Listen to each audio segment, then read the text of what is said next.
ఓం శ్రీ గురుభ్యో నమః. శ్రీ మహాగణాధిపతయే నమః. శ్రీమాత్రే నమః. సరసిజనయనే సరోజహస్తే ధవళతరాం సుఖగంధమాల్యశోభే భగవతి హరివల్లభే మనోజ్ఞే త్రిభువనభూతికరి ప్రసీద మహ్యం. శ్రీ మహాలక్ష్మి నమః. లక్ష్మి విష్ణువునకు అనపాయిని. ఆయన్ని వదిలిపెట్టి ఉండదు. ఎందుకంటే ఆవిడ విష్ణువక్షస్థల స్థిత, విష్ణువక్షస్థలంలోనే ఉంటుంది అని చెప్పుకున్నాం కదా. అటువంటి ఆవిడ మరి ఆయనతో పాటుగా అవతరించినప్పుడు ఏదో మన రామావతారం కృష్ణావతారాల్లో ఆవిడ ఎలా అవతరించిందో చూసాం. రామావతారంలో సీతాదేవిగా, అలాగే కృష్ణావతారంలో రుక్మిణీదేవిగా అవతరించిందని. మరి ఇలా కాక ఇంకా ఎన్ని సందర్భాల్లో ఆవిడ అవతరించింది అంటే, ఎప్పుడైనా సరే ఒక్కొక్క మన్వంతరంలో ఒక్కొక్కటి ఆవిడ ఆవిర్భావ స్థానాలుగా మనకు కనపడుతూ ఉన్నాయి. అందుకే ఆవిడ నామాల్లో మనకి ఆ పేర్లు కూడా కనపడుతూ ఉన్నాయి. స్వయంభువ మన్వంతరంలో భృగు ప్రజాపతికి కుమార్తెగా జన్మించింది. అందుకే భార్గవి అన్న పేరు ఆవిడకుంటుంది. ఎందుకంటే మొట్టమొదట ప్రారంభంలో, సృష్టి ప్రారంభంలో, ఇది శ్వేతవరాహ కల్పానికి సంబంధించినటువంటి మన్వంతరాలకు చెప్పుకుంటున్నాం. ఈ మన్వంతరాలలో మొట్టమొదటి స్వయంభువ మన్వంతరంలో ఆయన వీళ్ళకి ప్రజాపతులు ఉన్నారు కదా. బ్రహ్మగారు తనతో పాటు సృష్టి చేయడానికి కొంతమందిని సహకారానికి సృష్టించుకున్నాడు. వాళ్ళల్లో భృగు అనబడేటటువంటి ప్రజాపతికి అవతరించింది ఆవిడ. ఆయన కోరుకున్నాడు కుమార్తెగా కావాలి అని. అప్పుడు ఆయనకి జన్మించింది కనుక ఆవిడికి భార్గవి అన్న పేరు వచ్చింది. ఆ తర్వాత వచ్చేటటువంటి మన్వంతరంలో స్వారోచిష మన్వంతరం. ఈ స్వారోచిష మన్వంతరంలో అగ్ని నుండి ఆవిర్భవించింది. జాతవేదసే సునవామ సోమమరాతీయతో నిదహ అతివేద సన పరిస్థితి దుర్గాణి విశ్వానావీవ సింధుందురితాత్యగ్ని అని మనం చదువుకుంటూ ఉంటాం కదా. ఆవిడ అగ్ని నుండి ఆవిర్భవించటం జరిగింది స్వారోచిష మన్వంతరంలో. అలాగే ఔత్తమ మన్వంతరం అంటే అది ఉత్తమ సంబంధం కనుక ఔత్తమ అంటారు. ఆ ఉత్తముడు మనువుగా ఉన్నటువంటి కాలం ఉత్తమ మన్వంతరం. దాంట్లో జలరాశి నుండి ఉద్భవించింది. క్షీరోదజే అని చెప్పుకుంటున్నాం కదా. అంటే క్షీరోదజే అన్నది మళ్ళీ తర్వాత కమల కోమల గర్భగౌరి అని తర్వాత చెప్పుకుంటున్నాం. కానీ ఇక్కడ జలరాశి నుండే జలరాశి కన్యక అన్న పేరుతో మనం చెప్పుకుంటూ ఉంటాం. అక్కడ క్షీరోదజ అన్నప్పుడు పాల సముద్రం. ఇప్పుడు జలనిధి అని, జలకన్య అని చెప్పేటటువంటిది ఏదైతే ఉందో అది జలరాశి. ఆ తర్వాత ఉన్నటువంటిది తామస మన్వంతరం. ఈ తామస మన్వంతరంలో ఆవిడ భూమి నుండి ఉద్భవించింది. అప్పుడు ఉద్భవించటమే కాదండి, ఇప్పుడు కూడా సమస్తమైనటువంటి సంపదలు ఎక్కడి నుంచి వస్తున్నాయి మనకి? భూమి నుంచే కదా వస్తున్నాయి.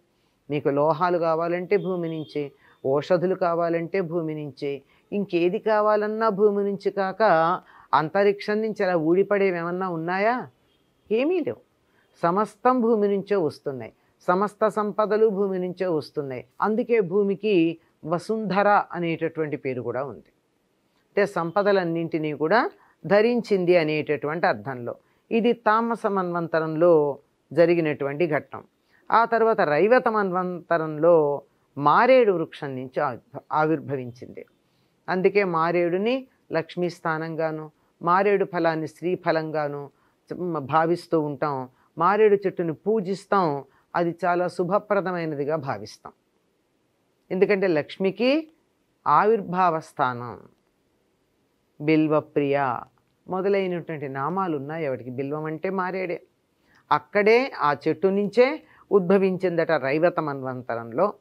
ఆ పైన చాక్షుష మన్వంతరంలో గగనమండలంలో సహస్రదళ పద్మంలో నుండి ఉద్భవించింది. ఒక్కొక్క నామం అమ్మవారిది మనం చెప్పుకుంటూ ఉన్నప్పుడు పద్మోద్భవ అన్నాం. పద్మం నుండి పుట్టింది అంటే ఎప్పుడు పుట్టింది? పద్మంలోంచి అక్కడ పుట్టింది. పద్మంలో పుట్టడానికి కారణం ఏమిటి అని అన్నట్టయితే, పద్మంలో ఆకాశంలో ఉన్న సహస్రదళ పద్మంలో, గగనమండలంలో. ఆకాశంలో ఏదో మనం అంటూ ఉంటాం అర్థం కానప్పుడు గగన కుసుమానికి రేఖలు లెక్క పెట్టినట్టు అని. గగన కుసుమం మన కంటికి కనపడేదని కాదు, ఇక్కడ కనపడంది అర్థంలో చెప్పినా అది కాదు. ఆకాశంలోనే లక్ష్మీదేవి ఉద్భవించటానికి తగినట్టుగా ఒక 1000 రేకుల పద్మం ఉంది. ఆ పద్మంలో నుంచి ఉద్భవించింది. ఇది చాక్షుష మన్వంతరంలో జరిగింది. ఇప్పుడు మనకి జరుగుతూ ఉన్నటువంటిది 7వ మన్వంతరం, వైవస్వత మన్వంతరం. వైవస్వత మన్వంతరంలో క్షీరసాగర మథన సమయంలో క్షీరసాగరంలోంచి ఉద్భవించింది, పాల సముద్రంలోంచి ఉద్భవించింది. ఈ క్షీరసాగర మథనం లక్ష్మీదేవి ఆవిర్భావాన్ని తెలియజెప్పేటటువంటి అద్భుతమైనటువంటి ఘట్టం. అందులోంచి ఉద్భవించింది. మనం అదే చెప్పుకుంటాం, లక్ష్మీం క్షీర సముద్ర రాజతనయాం శ్రీరంగధామేశ్వరీం అని ఆవిడ గురించి చెప్పుకుంటున్నాం. ఆవిడ లక్ష్మీదేవి క్షీర సముద్రానికి రాజైనటువంటి ఎవరైతే ఉన్నారో సముద్రరాజు, క్షీర సముద్రరాజు, ఆయనకి కుమార్తెగా జన్మించింది అని. అక్కడి నుంచి జన్మించి ఏం చేసింది? శ్రీరంగధామేశ్వరి, శ్రీరంగధామానికి ఆధిపత్యం వహిస్తూ అత్తవారింటికి వెళ్ళిపోయింది. పుట్టిల్లేమో క్షీరసముద్రం, అత్తవారిల్లేమో శ్రీరంగధామం అంటే వైకుంఠం. అలా వైవస్వత మన్వంతరంలో క్షీరసముద్రంలో జన్మించింది. అందుకే లక్ష్మీ అష్టోత్తరాలు కానీ, సహస్రనామాలు కానీ, లక్ష్మికి సంబంధించిన స్తుతులు కానీ చదువుతూ ఉంటే ఇవన్నీ కనపడుతూ ఉంటాయి మనకి. నీళ్ళల్లోంచి పుట్టిందంటారు, పాల సముద్రంలోంచి పుట్టింది కదా అనే సందేహం వస్తూ ఉంటుంది.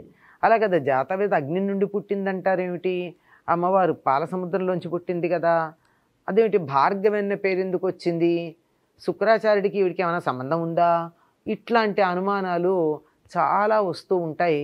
దాన్ని నివారించుకోవాలి అంటే ఏ ఏ మన్వంతరాల్లో ఈవిడ ఎక్కడెక్కడ నుండి ఆవిర్భవించింది అన్న విశేషాలు కనుక తెలుసుకున్నట్టయితే ఈ లక్ష్మికి సంబంధించిన విశేషాల్లో వెనకాల ఉన్న అర్థం మనకు అర్థమవుతుంది. అది అర్థం చేసుకున్నాం గనక మళ్ళీ ఒక్కసారి అమ్మవారిని తలుచుకుందాం. లక్ష్మీం క్షీర సముద్రరాజతనయాం శ్రీరంగధామేశ్వరీం దాసీభూత సమస్త దేవవనితాం లోకైకదీపాంకురాం శ్రీమన్మందకటాక్షలబ్ధ విభవ బ్రహ్మేంద్ర గంగాధరాం త్వాం త్రైలోక్యకుటుంబినీం సరసిజాం వందే ముకుందప్రియాం. మహాదేవ్యై చ విద్మహే విష్ణుపత్న్యై చ ధీమహి తన్నో లక్ష్మీ ప్రచోదయాత్. స్వస్తి.